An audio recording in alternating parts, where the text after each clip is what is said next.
নমস্কার, চলুন আজ বানাই চিংড়ি মাছের মালাইকারি। এই বড় বড় সাইজের গলদা চিংড়ি নিয়ে এসেছিলাম মার্কেট থেকে। এইবার কড়াইতে দিয়ে দিলাম বেশ কিছুটা অলিভ অয়েল।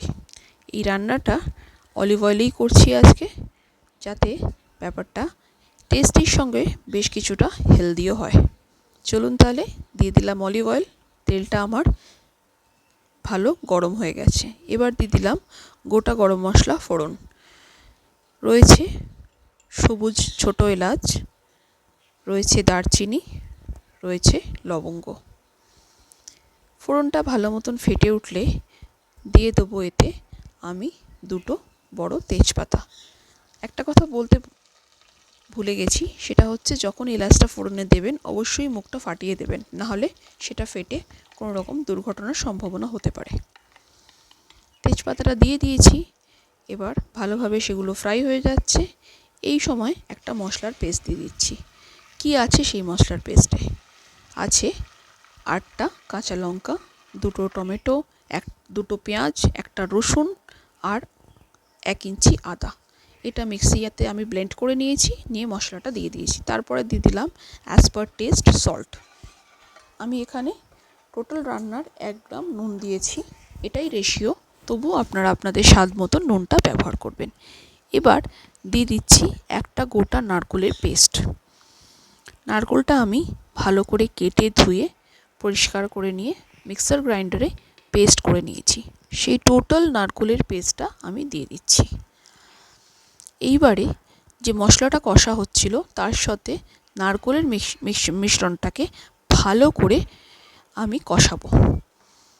বেশ কিছুক্ষণ সময় নিয়ে এই কাজটা করতে হবে। তারপরে দিয়ে দিলাম ঢাকা। ঢাকা দিয়ে মিনিট 5 রান্না করার পরে আবারও ফিরে আসলাম সেই কষানো মশলাতে। এবার প্রয়োজন মতন জল দেবেন। আমি নারকেলের যে মিক্সার গ্রাইন্ডার ধোয়া জলটা ছিল সেটাই ব্যবহার করেছি। ব্যাস, গ্রেভি আমার ফুটে উঠেছে। এবার দিয়ে দেবো আমার চিংড়ি মাছের পিসগুলো। চিংড়ি মাছগুলো কিন্তু বেশ ফ্রেশ। আমি গঙ্গার পাড় দিয়ে কোনো কাজবশত যাচ্ছিলাম, সেখানে জ্যান্ত চিংড়ি দেখে নিজেকে আর সামলাতে পারলাম না। সেই গলদা চিংড়ির মালাইকারি আজকে আপনাদের সঙ্গে শেয়ার করছি। গ্রেভিটা এদিকে ভালো ফুটে উঠেছে। মাছগুলো এক এক করে ছেড়ে দিলাম, দিয়ে বেশ কিছুক্ষণ মাছগুলোকে গ্রেভির সাথে কুক করে নেব। আমি ঢেকে দিলাম।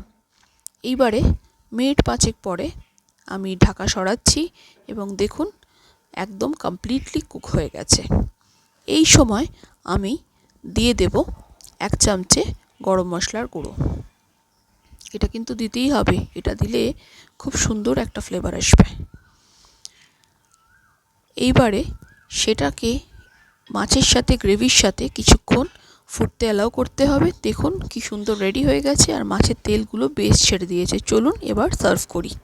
সার্ভ করে দিলাম চিংড়ি মাছের মালাইকারি।